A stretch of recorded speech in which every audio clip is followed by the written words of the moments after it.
skydiving. This is amazing. Yeah, but you know what else is amazing? An iPhone 6S for just $49 at Metro. Really? Imagine streaming all the way down with that amazing camera. I'm switching. That's smart. You know what else is smart? Parachutes. Switch to Metro and get an amazing iPhone 6S for only $49. Metro by T-Mobile. Phone offer requires port-in of number not currently active on T-Mobile network or active on Metro in past 90 days. See store for details and terms and conditions. Welcome to Life Transformation Radio.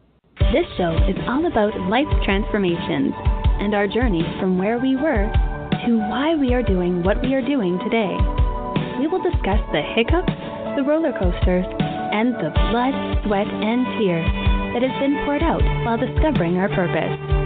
It is all about our transformation. Here is your host, Sean Douglas. Welcome, my friends, to another episode of Life Transformation Radio. I am your host, Master Resilience Implementer, TEDx speaker, performance enhancement expert, and author, Sean Douglas. This show is currently heard in over 48 countries, such as the U.S., India, Canada, Australia, Brazil, Panama. So I want to thank you to those who are listening from around the world. Life Transformation Radio is all about our transformation. Here is where we tell the stories of why we're doing what we're doing. We highlight the transformational moment that changed our lives and how we use these to help transform others and elevate their lives as well. Now, you can listen to us every Wednesday and on the first and third Fridays at 5:30 p.m. Eastern. However, if you join us on a Tuesday or Thursday, it's because I'm doing a book launch, product launch, event, promotion, something. I'm highlighting a special guest, and today is that day. You can join us in our Facebook group community, Life Transformation Radio Community, and never miss an episode. You can subscribe wherever you are comfortable listening on iTunes, Stitcher, Spreaker, TuneIn, Player FM, or the Google Play music app. Never miss an episode. You can even subscribe right here on Blog Talk Radio. On the show are an impactful and amazing guests that are impacting everyone around them, and my guest today does exactly that. Please help me welcome to the show my friend Ken Bator. What is up, my dude? Hey, Sean. Great to be here, my friend.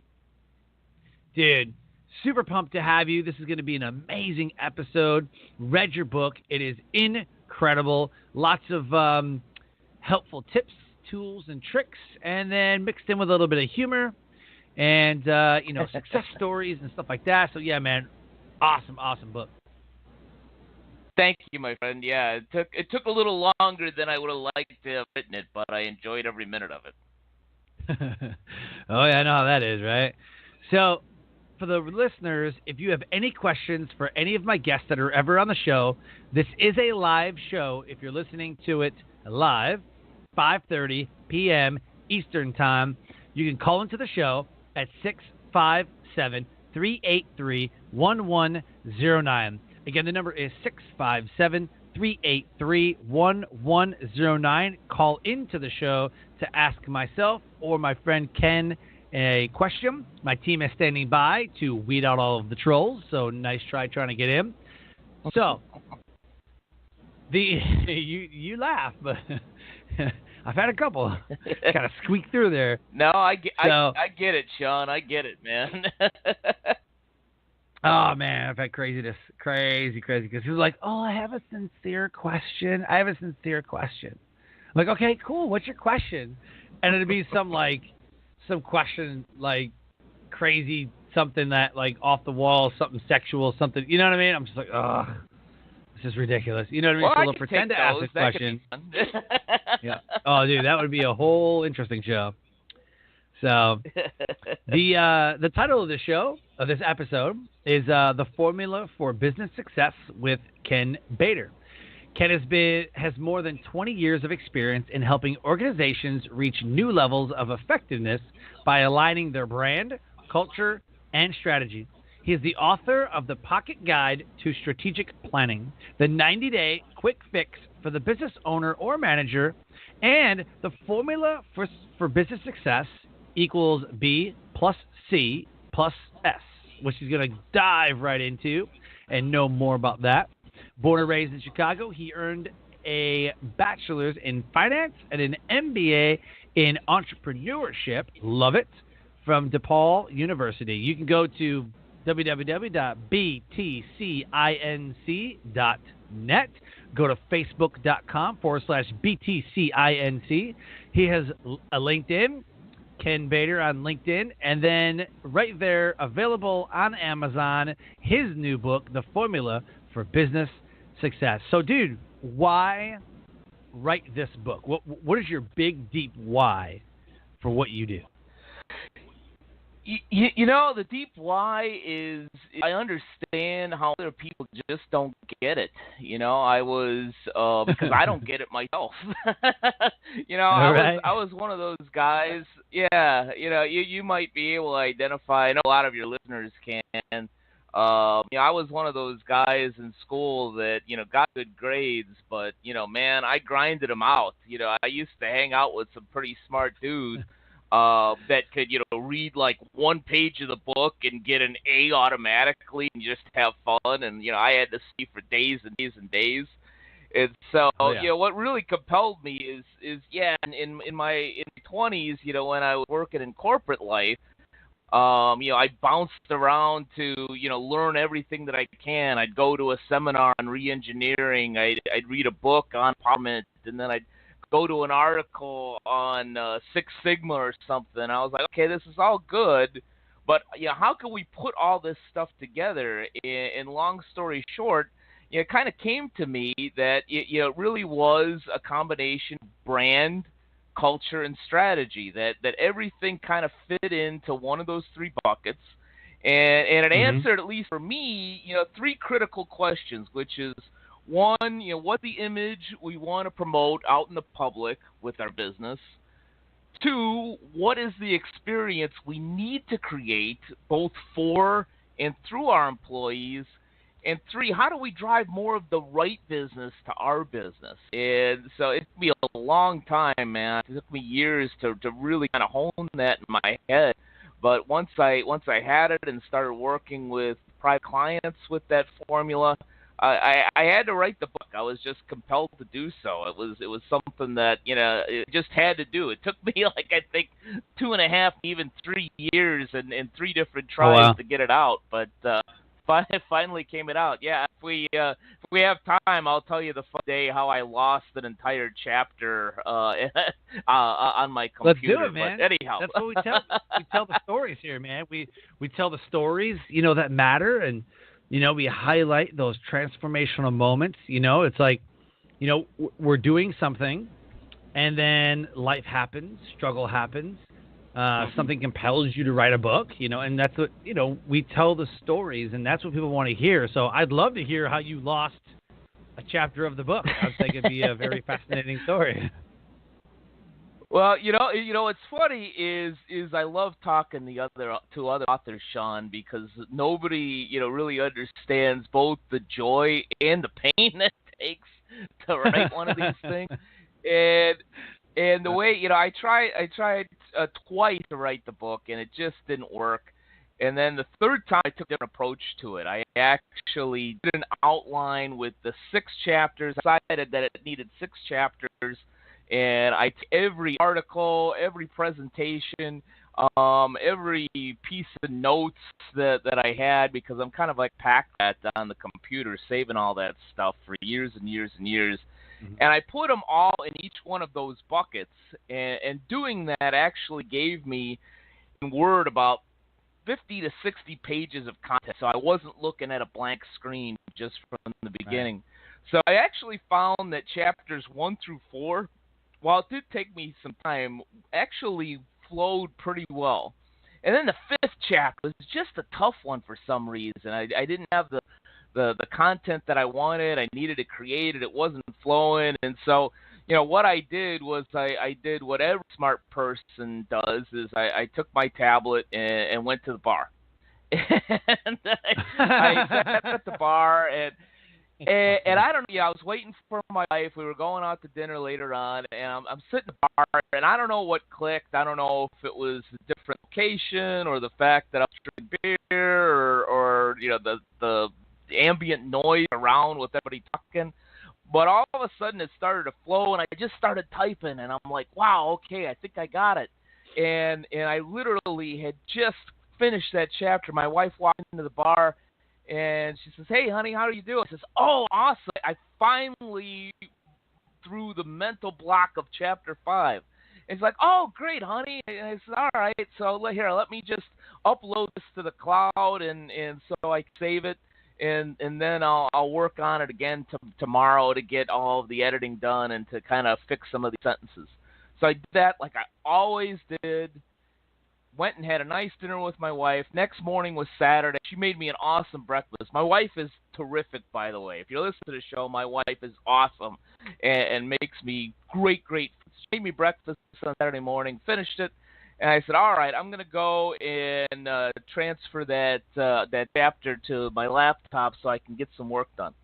And Sean, I don't know what in the heck did it, what I did, or if some evil god flew through the bar or whatever to punish me for writing a chapter in a bar. But it wasn't in the cloud. It wasn't on the tablet. I did everything humanly possible from a non-techie guy that I knew how to do, and I couldn't find it. I must have pressed the wrong button or something.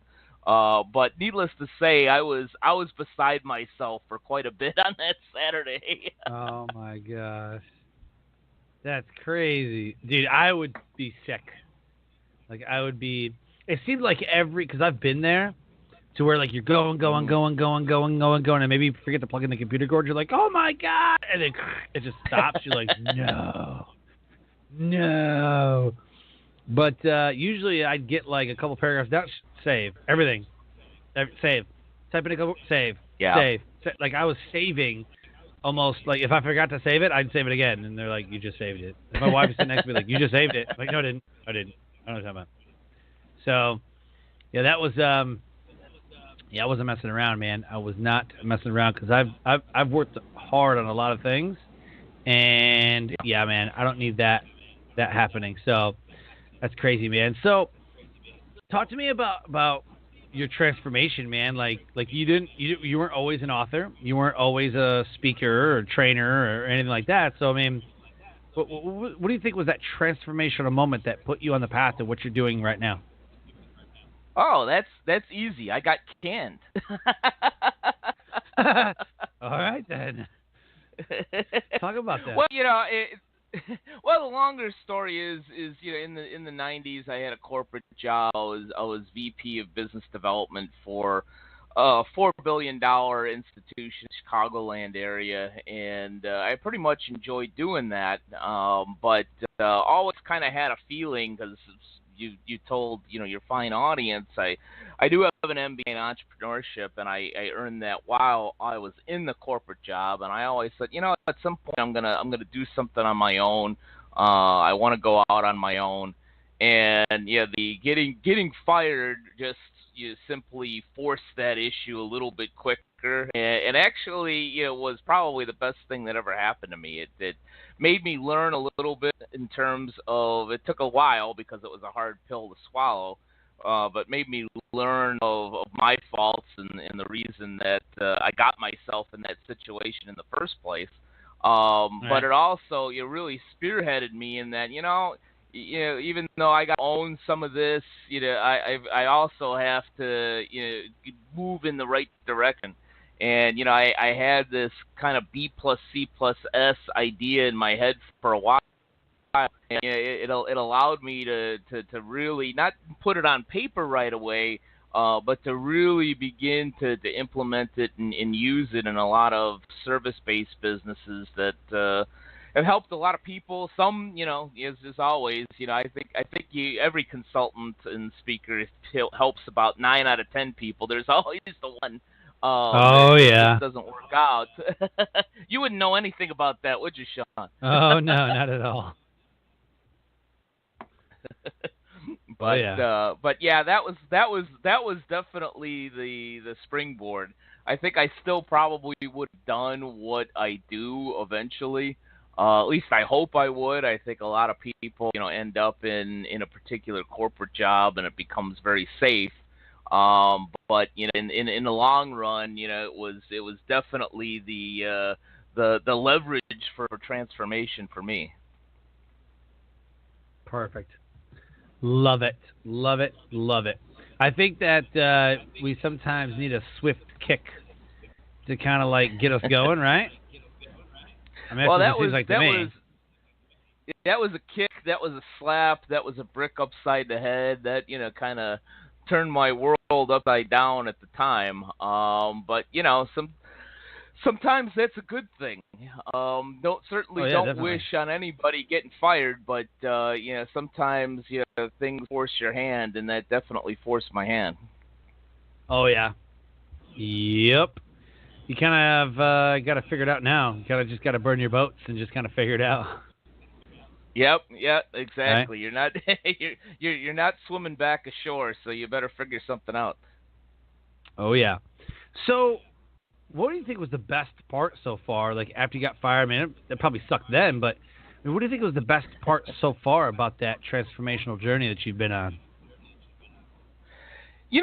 The best part, and I can't peg a particular day or incident, but the best part is that every day, every week is something different. I've had the opportunity to work with a lot of great people, and not just clients. But like for instance, I met you and a lot of great people at both new media summits that Steve Olsher put on over the last 6-7 months or so. I've gotten involved with other entrepreneurs, and even today is a good example. I'm working on another project with two really, really sharp and accomplished gentlemen. And I think that there's nothing wrong with a corporate job at all, but I think that for you wind up being forced to work with certain people, whether you like it or not. And when you're on your own as an entrepreneur, speaker, author, you get to pick and choose who you really want in your circle. Right. Oh yeah, for sure. Oh, for sure. Yeah, we met at New Media Summit last September in San Diego, and dude, you freaking were awesome, man. Like I love the book, and started reading it on a plane, and I'm like, this is good stuff. So let's dive into that book, right? So what Let's exactly is the B plus C plus S? Like, what is all that about? Well, it stands for brand, culture, and strategy alignment. And what it really digs into is how everything is interconnected. To give you a few examples, I see in just about every business that I work with, one or two of those pieces are just completely misaligned. If all three of them are off the charts, I don't even work with them. They're probably going out of business anyway. But many times you have a place that has a great culture, meaning that you've got a team that really wants to work together, and they've got some service standards and a way of processing their day or their work. And then they might even have a great strategy. They might even have goals and a vision and where they want to head. But if they haven't created a great brand, something that's going to truly be an image that drives more people to their business, that business is going to die. You might have a bunch of people that are truly happy to be around and work together, but you're not bringing in the business and the traffic that you need. Other times I see businesses that have a great brand and culture, but no strategy. Driving people, they're driving traffic to their business. I see restaurants like this actually. They're driving people in, and the people are cool. They're given all the servers are given a great experience, but they're not priced right. They're not doing inventory. They don't have strategy or goals or anything like that, and they're losing money month after month after month. You can't survive that way. And then the last one that I see is a lot of times where they will have a decent brand image. They're doing the right marketing. They've got the right systems in place to drive traffic in. And they even have a strategy as to how to do it and what their vision is and what their goals are. But the culture is terrible. where you just simply have people working there that don't want to be there. Yeah. Yeah, and It's like the military. eventually, I love our military and I respect them to death. So I won't even go there. You could go there because you're in the military. Oh, I just did. Totally did. Yeah, I know you did. But when you got people that just don't want to be there, maybe you could drive new traffic, but getting a loyal customer base is almost impossible. Yeah, definitely. Yeah, when you said that, anytime we talk about culture, man, I'm like, oh, I know about that because, they'll even if you change leaders, right? You could change the leadership, but you're not changing the culture because eventually because leaders are coming in and they're having the mentality of, well, this is the way it's done here, so we'll go in line with what's already been going on, Well, and then nothing ever changes. Well, that's a great point. There's a big difference between leadership and management, and one of the former, actually late consultants and speakers and authors that I used to really respect quite a bit, Stephen Covey. I got a chance to shake his hand and meet him once. I wish I had a chance to do that more often. But he talks about that in a lot of his books, that, management is about moving things around. Leadership is about really connecting with the hearts and minds of people. And, I find, leadership change is sometimes, for the good or for the bad.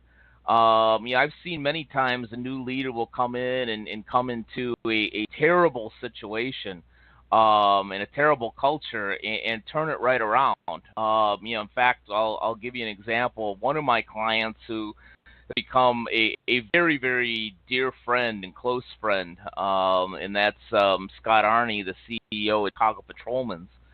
He took over that particular organization in 2002.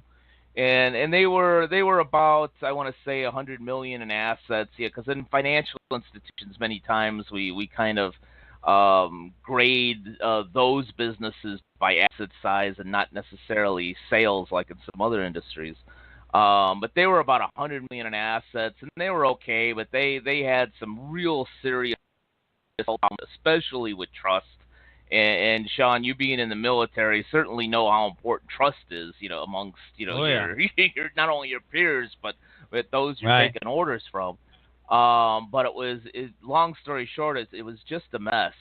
And he went in there and, diligently worked hard to connect with people and make them feel like they were part of that organization and give them a mission and a vision and over time build trust among everybody. And today it's the largest credit union in Chicago.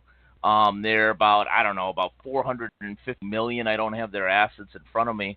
But just tremendous growth. I forget offhand exactly what their revenue growth was, but it's off the charts. And so when you get a leader in there that really does get it, and he gets this B plus C plus S. He got it beforehand. He just didn't know it from a conscious level. Instinctually, he got it before he even got there. I just kind of helped him to kind of hone the alignment. But when a leader takes over and really understands where the problem is, especially from a culture standpoint, and gets people working together, things begin to fall in line, especially with the brand and the strategy, which is kind of my take. Oh yeah. Yep. I always said that leaders are there to build up. You know what I mean? Like to build up the leaders, to build up the company, the organization, or whatever, right? To make other leaders. You lead from the front and not from the back. Yep. So that's my take on what leaders should be doing. You're exactly right, Sean.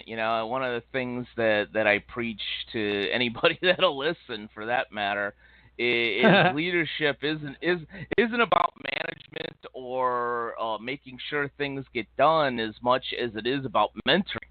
You know, I was blessed in corporate life to have a couple of mentors that to this day I still look back and use some of the advice that they've given me. I even talk about one of those instances in my book where I talk about how important service standards are. And one of my mentors was the chief operating officer at that $4 billion institution that I talked about. And he would preach at how important it is to follow the service standards for the betterment of each other and the betterment of all of our clients. And you got to walk the walk and talk the talk. And one of our service standards was we will answer the phone within 2 rings. We didn't want anybody to call our organization and have it go ring, ring, ring, ring. You figure, okay, still in business, or what's the deal here? And at the very least, if you didn't forward it to another individual, you had to forward it at least to your voicemail so that it would go there within 2 rings or less. And he was on the other side of the floor to his office. And all of a sudden, he heard his phone start ringing on his desk. And he forgot to forward it anywhere, and the guy practically killed himself running to the office. Oh man! Trying to dodge and hurdle a desk with a bunch of Dunkin' Donuts.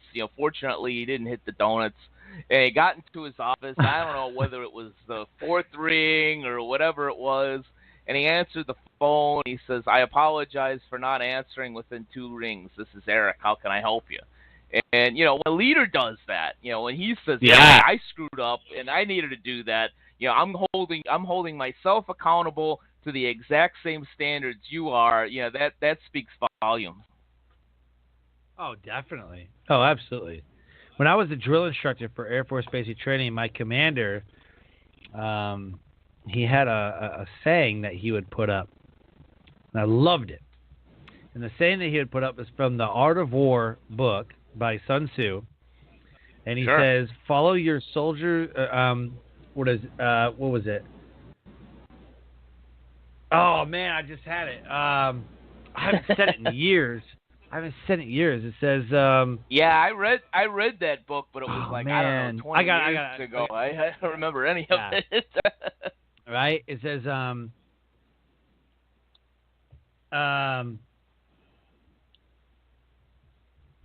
man, I'm having a brain fart right now. It says, "Look upon your soldiers as your only son, and they will follow you into the deepest valleys." Right? Or it says, "Look upon your soldiers as your children, and they will follow you into the deepest valleys.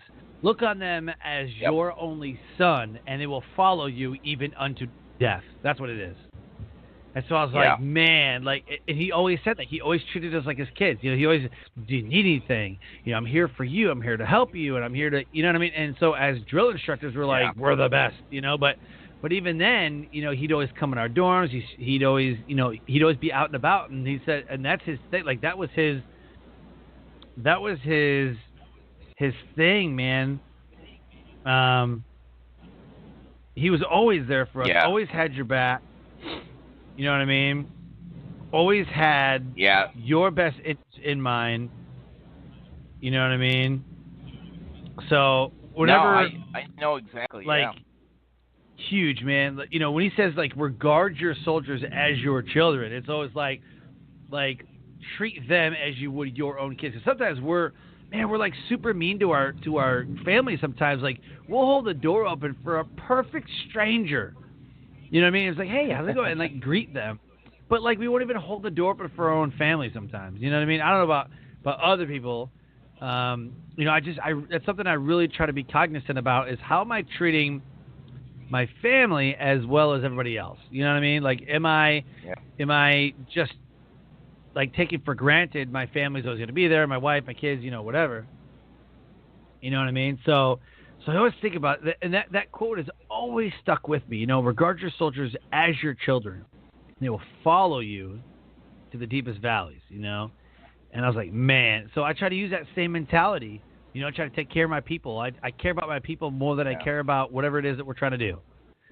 You know what I mean? No, and it's always I know. It always holds true in sales, right? We only buy people from that we know, like, and trust. Well, that's the same thing. A leader has to be known, liked, and trusted. Because if you don't have any of those three, then it's not going to happen. Yep.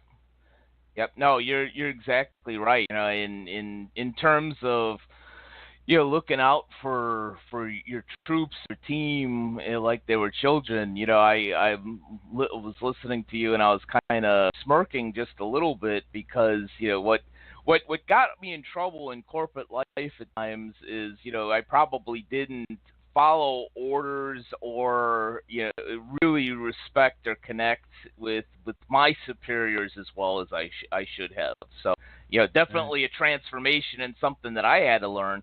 But one thing I always stress, even to colleagues today, and even my wife, who manages, 15 people directly, is that, you know, I mean, I might have been a poor follower, and I probably give my superiors a lot more crap than they ever deserved.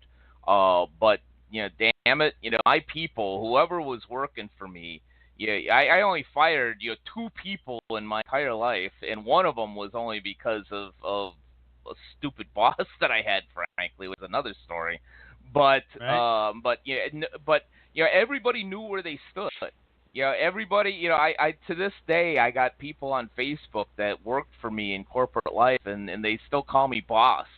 And say, yeah, you know what, I enjoyed working for you back in the day. You know, you could have been hard on us sometimes, but we always knew where we stood. You always treated us with respect. You know, you always pushed us when we needed to be pushed. You know, you always, you know, made sure that when we needed to have some fun, we had some fun. You know, so, you know, treating people that way, you know, makes a huge difference. And going back to your sales comment, yeah, you know, we'll actually bring it back to brand culture and strategy. Is, you know, when I mentor sales folks, yeah, the B plus C plus S formula applies to them too. Yeah, if you're out there and trying to promote a product or service, yeah, the first thing that the people that you're trying to connect with see is your brand. You know, part of that may very well be business, but, you know, it's your brand and how you dress and how you talk and how you listen and how you give advice and not just sell. And that all translates to, you know, the type of culture that you're coming from in the business. You're a reflection of that, of your organization. And then obviously, if you don't have a strategy that's connected with actually building sales that are going to connect to, you know, the win-win, as I like to say, or to the betterment and the value of the business and the client, customer, or member, whoever you call them, yeah, your B plus C plus S formula is out of whack then if you don't have that. Yep. No, man, you nailed it. Absolutely correct. So every how once does your in a book while help I people? nail it. Right. So how does your book help people? Like who'd you write it for? Like, why should I read it? I mean, I read it. It was great. I read it because it's the business formula. I'm like, hell yeah, I want to know what the business formula is. So great job on the title. But what, you know, why do people read it? What are some of the results that you got? You know, what's the feedback? Yeah, you know, the people that it's really written for, granted, it applies to practically any business or any organization, but where the B plus C plus S formula really does its best work is with service-based businesses. Businesses where the service or the experience is as or more important than the actual product. So few examples. Restaurants are a good example. You can go anywhere to eat.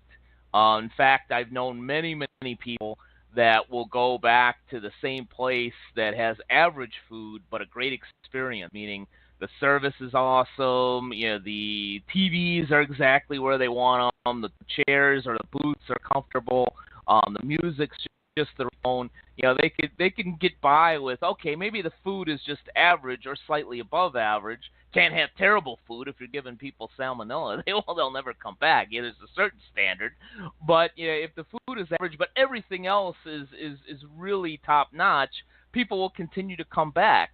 But I know many people, and myself included, that have gone to places that have awesome food, but the service is off. The tables are on top of each other. It's loud, and they paid $80, and maybe the food was awesome, but the experience wasn't. So the B plus C plus S formula does its best work with service-based companies, banks, credit unions, hair salons, dentists. A lot of dentists, chiropractors don't get that. They think that they can just throw up a shingle and people should walk in because of their degree. Well, you know what? I live in Los Angeles County. There's plenty of dentists. There's plenty of chiropractors. There's plenty of therapists. If you tick me off, I got plenty of other choices. You're not the only one providing dental care or giving me a toothbrush. I want the experience. And to that point, I actually, after I moved to LA from Chicago, I think I fired 4 dentists before I finally found one that works. That fits that B plus C plus SR formula. So it helps those businesses. And what it really does is the same thing for me, which is it helps to categorize things. All right, this a problem with building traffic and getting more customers. Maybe that's a brand problem. A problem with inconsistent service. Maybe that's a culture problem. A problem with hitting the right income targets on a regular basis. Maybe that's a strategy problem. It helps to categorize what needs to be worked on in people's minds, and helps to create alignment. And when my clients truly implement the B plus C plus S formula, truly work with me on one level or another, where they're all in on that formula, I generally will see net income increase by about 124%, sometimes as soon as 12 months, sometimes as soon as 18 months. I've even seen it in 6 months, but those are some pretty motivated cats. and people grow business, and they grow their business, by 17% and so forth. Because sometimes it depends on the goals of the business too. Sometimes the business is willing to spend some money and maybe not have the bottom line that they want right away, but they want to spend the money to grow it and be able to create that customer loyalty. So when my clients, the people that I have the distinct pleasure to work with, really truly implement it, they truly get some great results. Boom. Love it, man. Love it. So through this whole journey, who has been your biggest influencer? My biggest influencer over the last 5 to 7 years has truly been my wife. There's certainly dozens of people that have contributed to the success that I have. Parents, mentors, colleagues, and so forth. But my wife was the first one to really say, I believe in you. And parents are always good. They my parents have always been good and supportive. They say, you can do it. You're a smart kid. You can get this done. The ubiquitous. You could be anything you want to be. I certainly give them credit. But my wife was the first person to ever say the words, I believe in you. Nice. See, now I'm getting choked up here.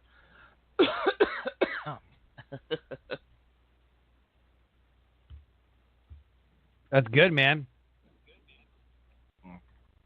Well, she's an inspiration in herself in that from a culture standpoint, I always thought that I was a good leader, and I certainly did do a good job, at least an above average job of leading a team and treating them with respect. But I've never seen anybody truly connect with people, even some people that she didn't hire and that she and were problem children for somebody else.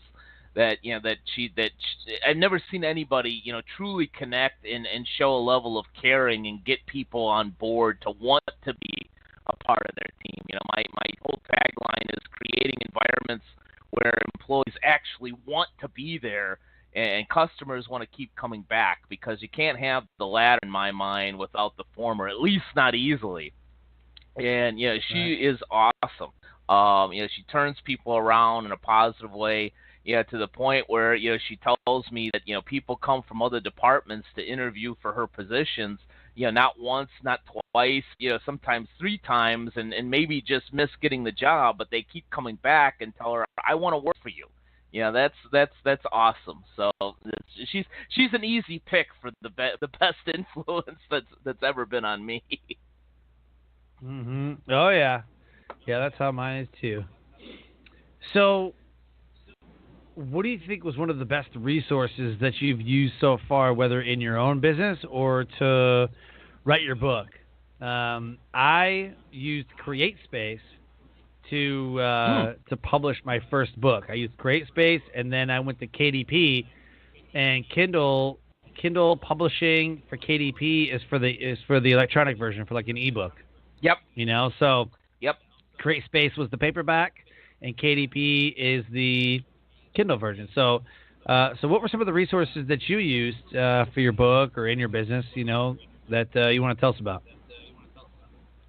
Oh, great question. I did the exact same thing for the formula for business success equals B plus C plus S. I used CreateSpace and KDP.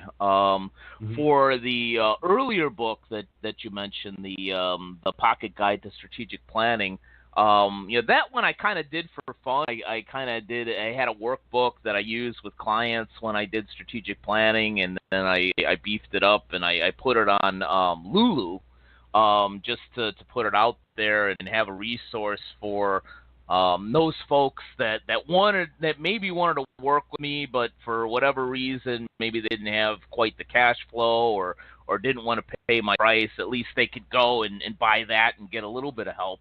But for the formula for business success, I did use CreateSpace and KDP. And the other tool that I used was actually person. I actually at the end of the process, because I did write it all myself, and I really appreciated that process.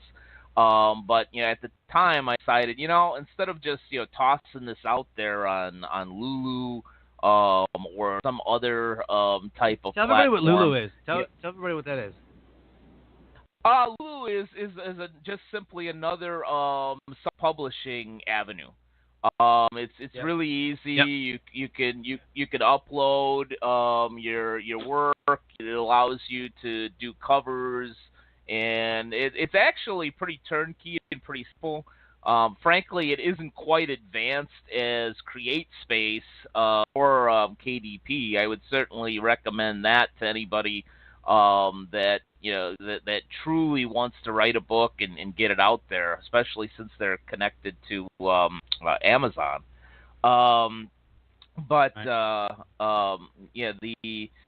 The Lulu I just kind of did because it was easy at the time and somebody had told me about it. But at the end of after I wrote the first draft of the formula for business success, I actually figured, except for a couple workbooks, I've never really published an entire book before. Wouldn't it make sense to actually talk to somebody who had done it before? Right. So I hired a consultant, and I actually asked her. I said, how should I go about this? Should I self-publish? Should I try to find a publisher?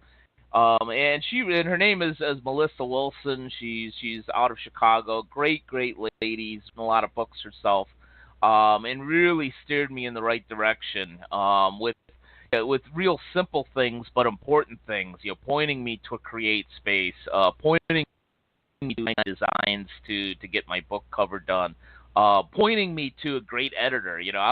This may surprise you, but sometimes I could be an arrogant guy. No. Yeah, no, I think we could all be like, I think every guy, at one time or another, except for maybe Jesus Christ, could be arrogant at times. Right. But I thought, I'm one of the skills that I have that's really good is I'm good at writing. I'll edit this sucker myself. And she said, you absolutely positively do not want to do that. Spend the money for a good editor. I know a bunch of them. Send them the stuff and have a professional editor look at it. And I'm so glad I listened to her. And it didn't even cost that much. I think it cost me like maybe $7. It definitely cost me less than $1,000. Might have cost me $700 or $750 to hire an editor. But I was so pleased that I did that because this guy had seen so many books. And he corrected a lot of grammar errors and run-on sentences. I'm the king of run-on sentences. If you've obviously read my book. If you've ever read some of my early articles, I think that I've got I could make 2 paragraphs out of some of my sentences. Oh yeah. And he looked at that, and he changed a lot of those for the better, and made them 2, even 3 sentences, and made it flow quite a bit better. But also what really helped it was one, and this I was really pleased at or with. He left some of the run-on sentences in there and pointed out that this is a run-on sentence, but the way that you've actually worded it, for some reason it works, and if broke it up, it would lose some of the meaning or change some of the meaning. And the other thing that he said to me, which was good for my ego, like the good run-on sentences, he says, I see a lot of books, and some of them, I really do have a hard time getting through and editing. But yours was actually enjoyable to get through. It's one of the better ones that I've seen in a while. And not to toot my own horn, but when you hear a professional editor say that, validates it that you got something good. Yeah, definitely. My sister's like an English major or whatever, so I just had her edit the book, and she absolutely annihilated it. Yep. So I can't even imagine what a professional editor would do. They'd probably give it back and be like, I'm not even gonna look at this. This is my sister. She looked at it. She's like, oh my Lord, because I wrote the book how I talk. It wasn't written in a professional language. So there was a lot of contractions. There was a lot of my own verbiage in there. And she's like, you talk like this. I'm literally hearing you in my head. I'm like, that's the point. I want it to be the real, truest me. She's like, it's never going to sell. And one of the best features everybody says about my book is they're like, dude, it's like you and I were having a conversation in a bar. It was great. Yep. I was learning about you in a bar. I was like, I love it. Because that's the way I wrote it. That was my whole intention. I didn't want to just give a book of a mass amount of information. I didn't want to do that. I wanted to write something that was meaningful and that people can say, dude, I felt like I was a part of the story. That's what I wanted. Yep. You and me both, cool. My friend. That's exactly how I do all of my writing, and it actually is a huge compliment. I'm sure you felt it was a huge compliment. I certainly felt like that reading your stuff as well, because I've met you and talked to you a couple of times. But for me, I think that's the best compliment ever. My wife tells me that. She reads my articles. She read my book and said, it's like you're in the room with me. You write like you talk.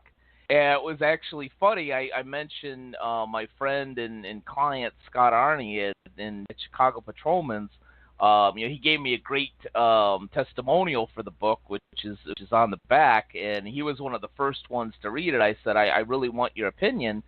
And one of the first things he said, which I took as a compliment, well, how your buddies are too. They always want to give you a little bit of a fun jab.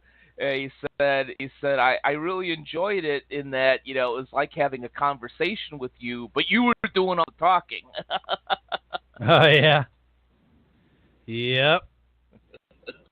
So I got to ask you, man, as we start to wrap up the show, where are you headed now? What kind of new businesses or family adventures? What's your 2018 look like for the rest of the year? Oh yeah, thanks for asking. That's an awesome question. Because while I'm still obviously running Bator Training and Consulting, one top focus I have for this year is working on another business which I started called the Police Officers Credit Union Association. And I started that back in 2004, working with a couple of clients of mine that served law enforcement. But we're doing some amazing things, and as I mentioned at the beginning of the show, I have the opportunity to work with some really, really passionate, smart people. Where we're still doing work, obviously, with the credit union executives and board members themselves through the POCUA, but we were just about to launch what we call the Soundness Initiative, and that's 4 pillars of soundness for law enforcement and their families: financial, professional, physical, and emotional. And what that's going to look like is a series of summits around the country that are specifically for law enforcement and their families, teaching them with speakers and business partners and providers that fall into or support one of those 4 pillars. And it's going to be supported by these police credit unions and some great associations that work with law enforcement. And some great sponsors. I'm really, really excited about that. It's even though I've had that business for 15 years, it's almost like starting a new business. It's like being an entrepreneur all over again. Oh yeah. No, definitely. I like it, man. So what do you? So tell everybody what you do. Like break it down for us, man. What do you do? In terms of the B plus C plus S formula, what I do, if I had to put it in one word, it's focus. I create some focus. Frankly, I only have a few talents. Fortunately, the ones that I have are really, really good. I can't fix cars. I can't make great meals. I can't paint. My wife is more handy around the house than I am. But I could speak. I can write really well. And the other thing is a few clients have told me, which is a huge compliment, is one that I'm very astute, and two, I make people think. It's very, very rare that I say, wow, your brand really sucks. It's inconsistent. You don't have, you don't have a consistent message, or tell them, wow, your culture's terrible. I could see that nobody wants to be here and everybody's upset. But I'll point out and see, all right, for instance, a good example is a client that I worked with that was a massage therapist. She certainly had a strategy as to how she wanted to go. She certainly had the culture part down because she picked good people to work with her. But she just wasn't focused, and that's really hurt her brand. She kind of was scatterbrained. She would move from one office to another for different reasons and leases and so forth. She would change things in her offices. Okay, I love you, but you need to focus. And I very, very rarely tell people exactly what to do. But in her case, what I did was say, all right, what do you want your clients to experience from the very moment that they walk in the door to the very moment that they leave? And it took a while, but we finally got the consistency in terms of, I want this to be a safe and welcoming place. And we said, all right, so we made sure that it wasn't just the feeling of that, but the whole ambiance, that the music was always right, that the chairs were the right chairs, that the lighting was the right lighting. And I didn't tell her, hey, this is too light or this chair is too soft. Just honed in and focused on, well, what is a welcoming experience to you, and how would you want your clients to have that type of experience, and the thoughts and the feelings that they wanted to leave with. So focus is probably, in the one word, what I do. Got it. I like it, man. Heck yeah. Cool. So did I pass? Way good. So as we close the show, we do a shameless plug. You can plug friends, quotes, websites, Facebook, whatever, your products, whatever you want to plug. Shameless plug. Go. Shameless plug is to go to my website, which is actually redone. It should be a lot nicer. Perfect. As a brand guy, frankly, the Great site strategy. wasn't ever really good. It's supposed, yeah, exactly. Sometimes it's do as I say, don't do as I do type of thing. Bold But move, the Cotton. plug would be. But the plug would be is go to my website, www.btcinc.net, and grab, there's a little ugly yellow button right now. It'll be something much nicer in a few weeks. But there's a yellow button that says, when you click here or something like that, and the formula doesn't add up. It's a really quick white paper that really explains the B plus C plus S formula. It's completely free. Granted, you'll get on my email list and get all the fun stuff from me. But yeah, it's completely free, and it gives you a real insight into the B plus C plus S formula, and gives you some tips, some very surface level tips that can help you, right off the bat. I love it, man. Love it. And your Amazon link for the book is inside of the show notes. So everybody go and pick up a copy of The Formula for Business Success. It's a great book. Have to read it. Connect with Ken Bator. He is a scholar and a gentleman. My friend Ken Bator, thank you so much for being a guest on Life Transformation Radio, man. Thanks, Sean. I loved every minute of it. Really appreciate it. So as we close, we always leave a call to action. So can you deliver your best nugget of knowledge that will motivate, transcend, and inspire someone to take action today? For me to tell them to take action today. Yep. Like, what is your nugget of knowledge? Like, what is it that they need to be doing? What is the one thing that if you don't do this, you will burn in the eternal stench of whatever? The number one thing, and there are people probably ask the same question of you, Sean. This is I don't have time to read your book. I don't have time right now to hire you. Can you give me one nugget? And that nugget is always if you like don't you're an entrepreneur. do anything. Yeah, exactly. Go figure.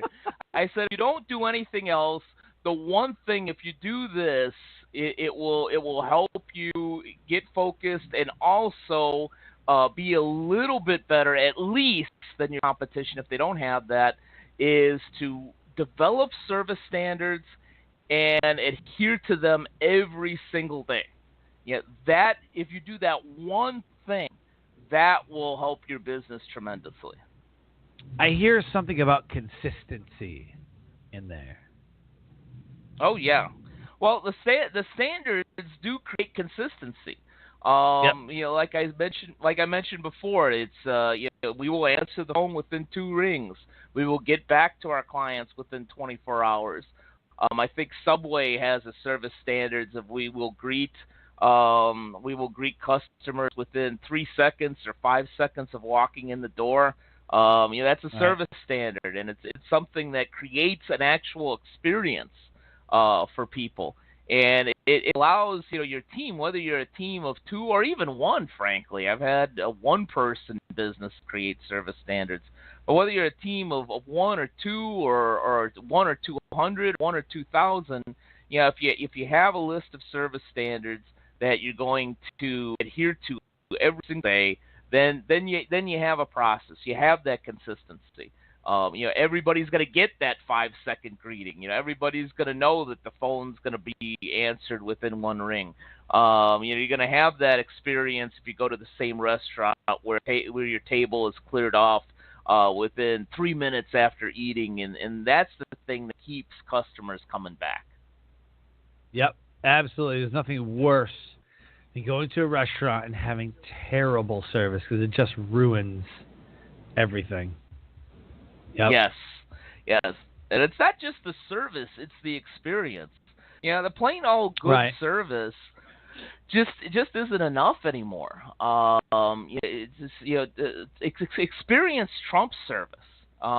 Just being nice and being accommodating doesn't cut it anymore. People want an experience. If they go out, they want to experience something awesome, something extra. And it's the service standards that really do create that consistent experience, and it helps your culture too. I mean, there are a lot of good people that just don't know what the heck to do from day to day. They wing it, and we talked about leadership. As a leader of your business, it's incumbent upon you to give people I hate employee handbooks, but to give them that guidance, that process. And service standards is that process. Whether it's your first day on the job or your 100th day or you've been here for 30 years, this is how we provide service. This is how we do business here. And, if you want to change it, fine, let's talk about it and give me a reasoning as to why we should change something on the service standards. But this is how we do business here. And employees that have that type of guidance, that isn't something terrible that's being pushed on them. That's help for them. That allows them to understand, okay, I got my blueprint. I know what I need to do a good job here. Boom. I love it. What a great way to end the show. You are a rock star, dude. What a great way to end the show. I learned my rock stardom all from you, Sean. You're too kind. Well, thank you, buddy. This has been a great, great show. I'm glad we got to do this, and I wish you the best in the rest of your 2018. Thank you, my friend. All the best to you and your audience, man. Thank you, brother.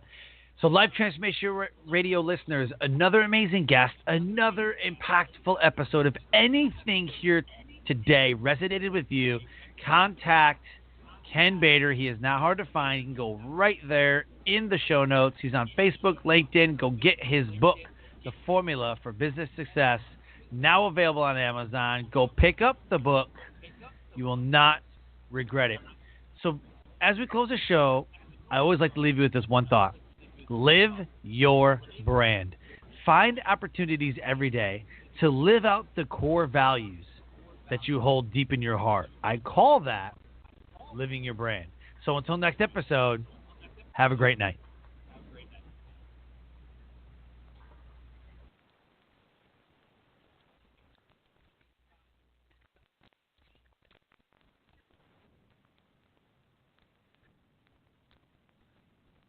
Skydiving. This is amazing. Yeah, but you know what else is amazing? An iPhone 6S for just $49 at Metro. Really? Imagine streaming all the way down with that amazing camera. I'm switching. That's smart. You know what else is smart? Parachutes. Switch to Metro and get an amazing iPhone 6S for only $49. Metro by T-Mobile. Phone offer requires port-in of number not currently active on T-Mobile network or active on Metro in past 90 days. See store for details and terms and conditions. Skydiving. This is amazing. Yeah, but you know what else is amazing? An iPhone 6S for just $49 at Metro. Really? Imagine streaming all the way down with that amazing camera. I'm switching. That's smart. You know what else is smart? Parachutes. Switch to Metro and get an amazing iPhone 6S for only $49. Metro by T-Mobile. Phone offer requires port-in of number not currently active on T-Mobile network or active on Metro in past 90 days. See store for details and terms and conditions.